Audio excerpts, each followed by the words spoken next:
Welcome back to Gems with Genesis Amaris Kemp. With me today is Andrew Weiss. And here's a bit about Andrew. He's no stranger to podcasting.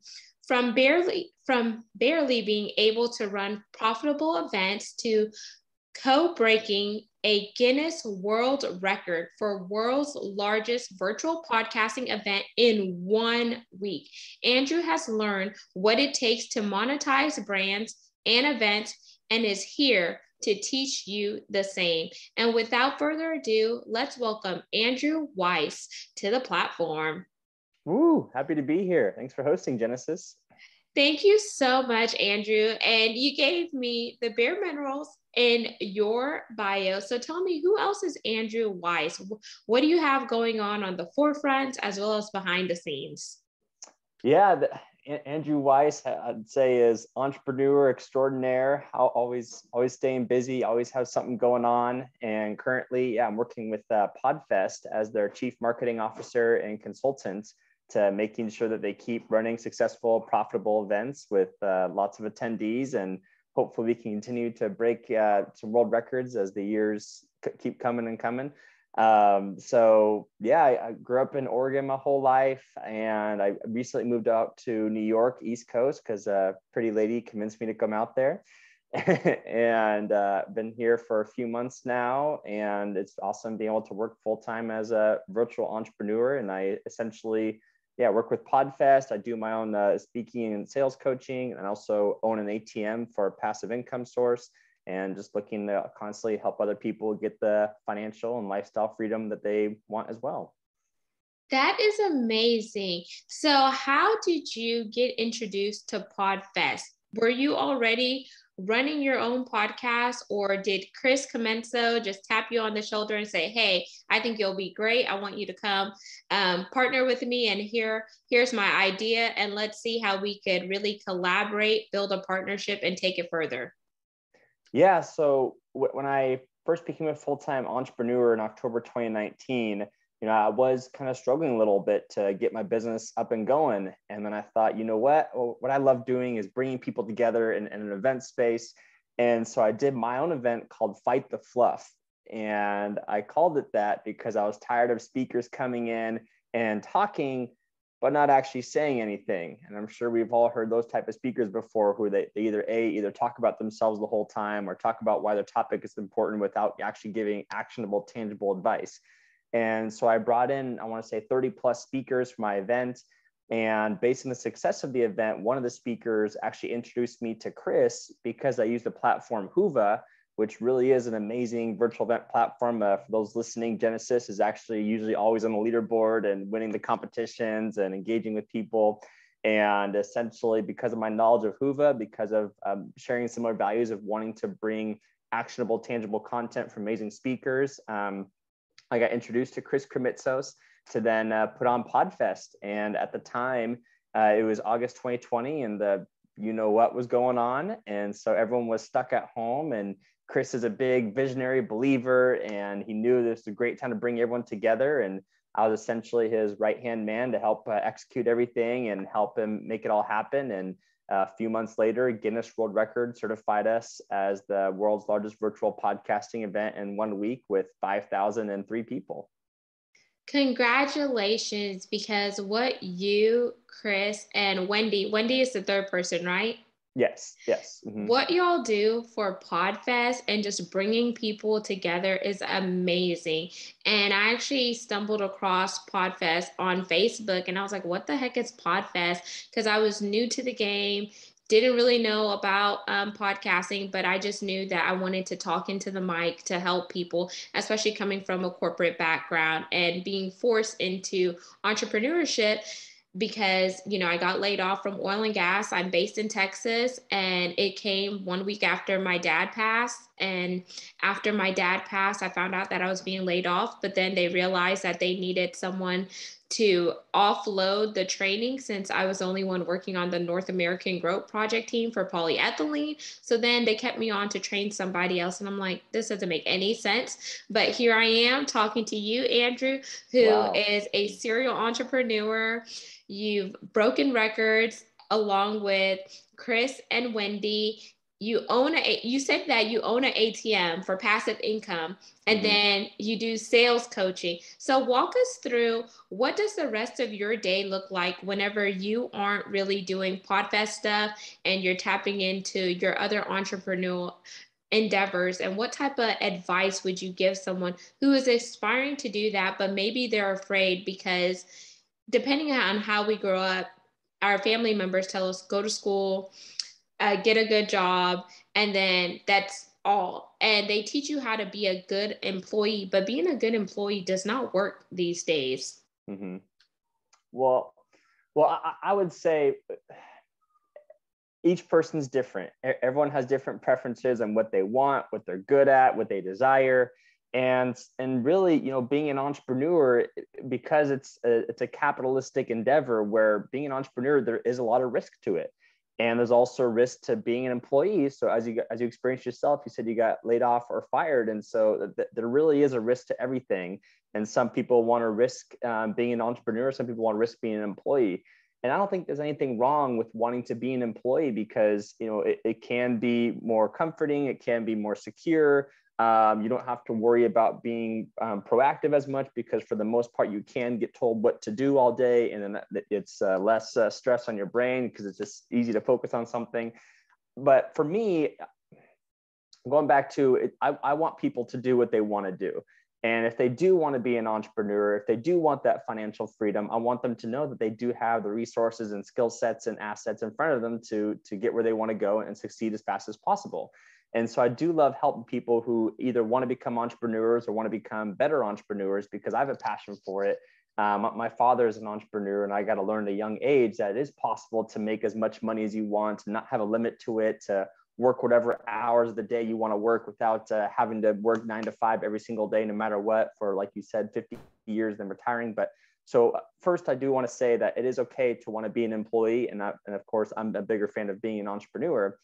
And I would say the top mistake that entrepreneurs make is from that freaking movie, Field of Dreams, where they say, oh, if you build it, they will come. And I say it's a top mistake because people assume, oh, if I just make a Facebook post or put a sign out that people can start buying my products for tens or hundreds or thousands of dollars, then obviously people are going to buy it. And they assume that without doing market research. They assume that without actually surveying people. They assume it without actually testing the market a few times before spending thousands of dollars or something, and then cross their fingers and hope that people can buy it to then make sure they get profit. So I would say that's the first thing, is that if you want to be an entrepreneur and you have an idea for something, please make sure it's tested. Please make sure that you know that's going to be profitable. And if you're currently working a full-time job, I recommend starting an entrepreneur endeavor on the side. And then once that is making just as much money, if not more, that's when you can leave your full-time job. Because a classic example, Phil Knight, who actually started Nike, and I'm sure a lot of people here have heard of Nike, one of the largest shoe product brands in the world.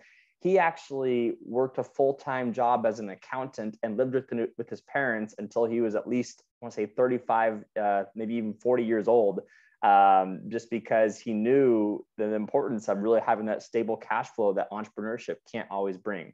So I know this was a fire hose of info I just said, because there's lots of layers to being an entrepreneur and making sure you're successful at it. But I would say, when it comes to being an entrepreneur, is pick something you're either passionate about or B, is profitable. And then also make sure you have a coach, a mentor, a guide along the way who can show you to make sure you know what you're doing and not try and bang your head against the wall saying, what the heck am I doing? Like, have someone help guide you on the way. And I'm, of course, happy to throw my ring in the hat for that. And I'm sure I'm happy to refer you to other people as well. And then C, stay persistent, keep analyzing, keep reading, keep studying, and just become obsessed with the success of being an entrepreneur. And then the success has to come your way. Those are amazing tips, Andrew. And I like how you broke each one of them down. And then I'm just going to speak on this for a bit. What really helped me was having that door closed. I wasn't fired, I was laid off. And I thought that job was, it. I thought I was going to stay there because I actually liked what I was doing once I began to climb the corporate ladder. But after 7.5 years and the struggles of starting over in my career from the bottom, where I went from being an HSE manager, so health, safety, and environmental manager for a smaller corrosion company, to working for a Fortune 500 company where I had all this technical experience and knowledge that I was bringing in, but I had to start at the bottom as an administrative assistant.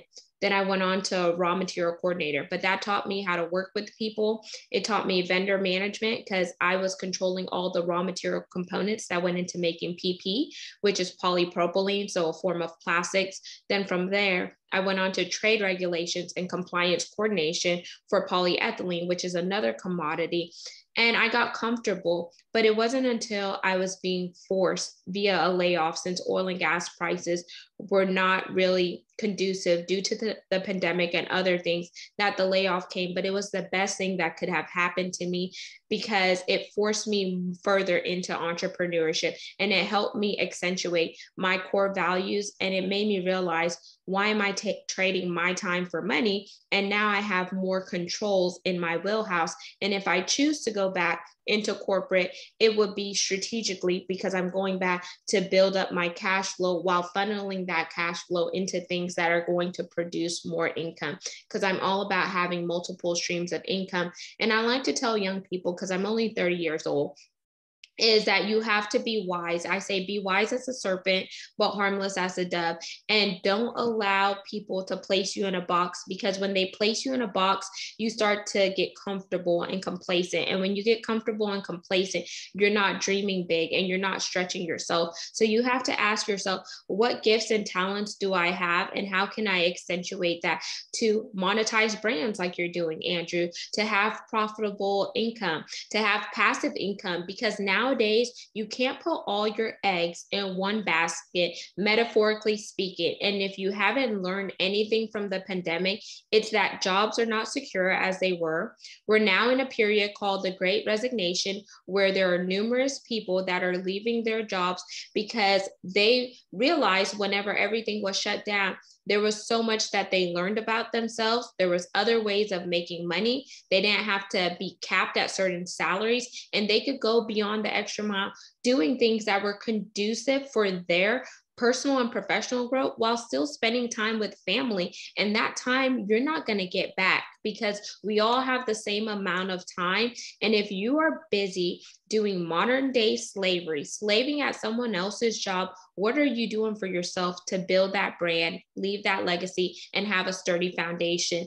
So Andrea, when you mentioned that your dad was an entrepreneur and you had a open eyes at entrepreneurship at a young age, how has that impacted you? And was that what you needed in order to really jump into your entrepreneurship journey, or did you go to work and then realize that it wasn't for you? No, that's a good question. And first, I want to touch on the moment when you talked about trading time for money. And I will say that is actually another huge mistake that people make. And sometimes I fall into sometimes too. But the people who trade time for money aren't the ones who are going to end up being super successful and wealthy. You understand you actually get paid based on the value that you bring to something versus the time that you bring. And so a classic example is, let's say you're working at McDonald's. I don't know why McDonald's came to him, but it's a company that everyone knows. You can either clock in and clock out and get paid the 15, 16, maybe $20 an hour to flip burgers and do the cash register and clean the store.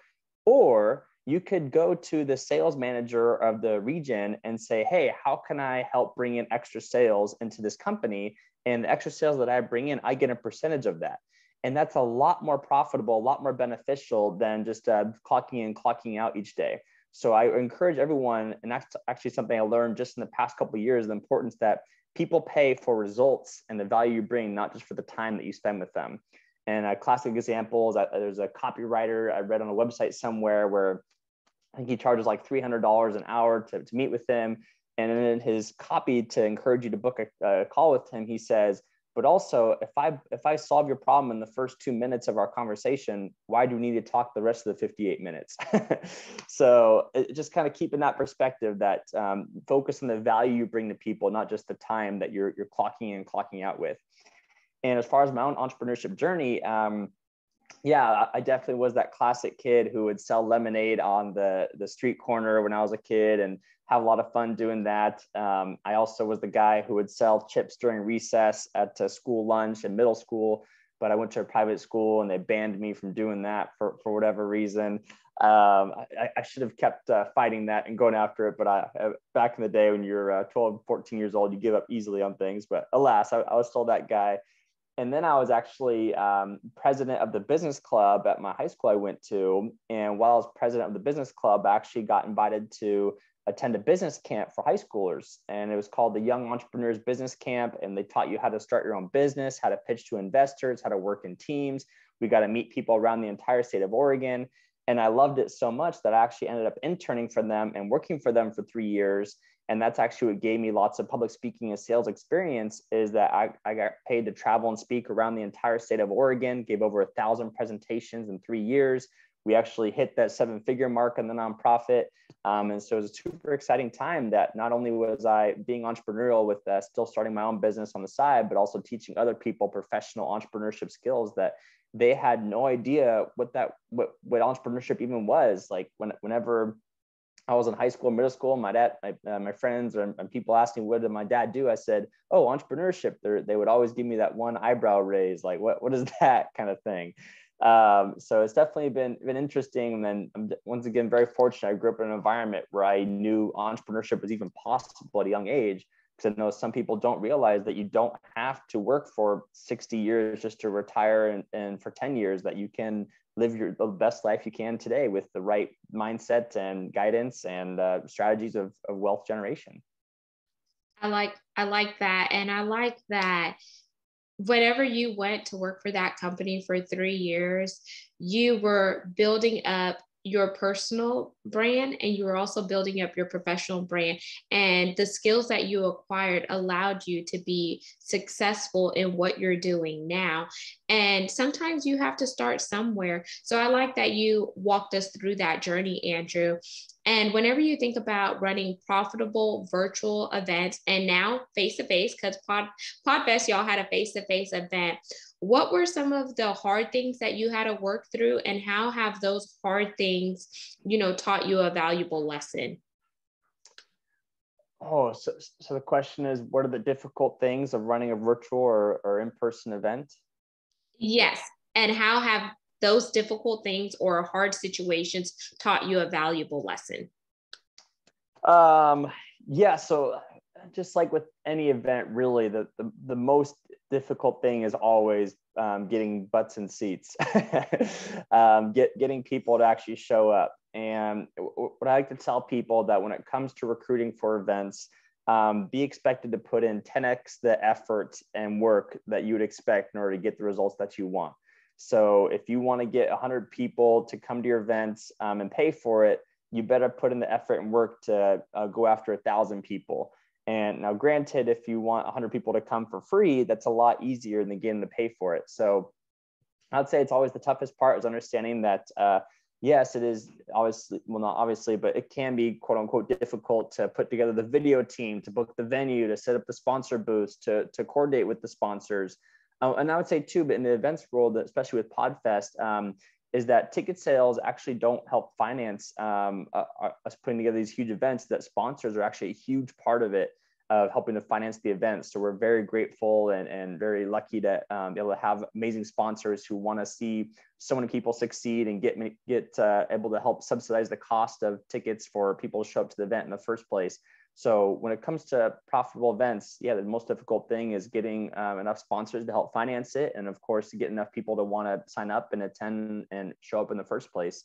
And so I'd say that that's a lesson learned, and it can be applied to any business, any situation, that whatever result you want, just be prepared to put in 10x the effort. And that concept actually comes from Grant Cardone, the 10x rule. And I haven't read the book yet, but I heard that was a summary of the book, and it makes a lot of sense. And it's rang true for our results as well. Is just be tenacious about it, and shoot higher than your actual goal to get your actual goal. He's been in a few amazing rooms on Clubhouse, Grant. sharing some of his wisdom. And I'm like, wait, is this really Grant Cardone? And then you listen and you're like, oh, it's really him. And it's been inspiring to just listen to him talk. And I also like that you said you have to put in 10 times the work in order to see the results, because sometimes people from the outside looking in, they see all the success that you have, but they never go deep diving to see how you had to start, because there's always a start ugly moment. There's always things that you have to do behind the scenes in order to be successful. And then your dream team, because all people who are successful have a dream team. And they tell you your top 5 people. So correct me if you disagree. Your banker, you should have a really good relationship with your banker or your accountant. Your legal team, do you have a lawyer on retainer that will fight for you no matter what the case may be? Marketing. And I don't know why, but marketing, sometimes whenever you look at corporations, those are the roles that first go, because people are like, why do I need to spend money on marketing if I'm not making money? Well, you need people to still get your brand out there, and people who are already SMEs, subject matter experts. Outside of marketing, IT. What happens whenever your systems go down? Are you going to be able to fix it? No, because if you don't have an IT background, you don't know what they do day in or day out. And then the other person is your assistant, because that assistant holds everything together like glue. Whether you have a part-time assistant or a full-time assistant, whether you have a face-to-face assistant or a virtual assistant. And I hate, and I'm just going to be really transparent, coming from being an assistant, we often get overlooked and severely underpaid. But then whenever people realize if you're not at work that day, your lunches aren't going to come on time. You may not know where your meetings are in it or anything like that. So assistants help keep everything running like a well-oiled machine, and they need to get credit. And I always give credit back to administrative assistants, personal assistants, or executive assistants, because that job is not easy. And there's so many things that go involved in that. So those are the top 5 people that I like to say makes up a dream team. And I've heard other people say the same. Would you agree or disagree, Andrew? Oh, I 100% agree. And I'm not sure, did you mention a salesperson in there as well? Is So that marketing and sales, they could be grouped together. Yeah. Yeah. Okay. So yeah, I'd say, yeah. Because when I listen to other entrepreneurship podcasts and books, and they say, your first hires as a CEO of a company should always be, how can you keep driving in more sales? How can you keep bringing in the money? Because of course, if you don't have money, you can't afford the accountant, you can't afford the legal team, you can't afford the assistants. So really make sure you have those sales processes in place as well. And an analogy I like too is, I was hearing about a story where a dentist, he was starting to build his business. And so what he would do is he'd do door-to-door knocking to help get more clients for his dentist practice. And eventually it got so popular and so big that he actually had a wait list going for people wanting to get into his practice. And even though he had a wait list going, he still did the discipline of knocking door to door to keep that consistent clients coming in, to make sure it goes back to, just like there's a time to plant seeds and there's a time to harvest.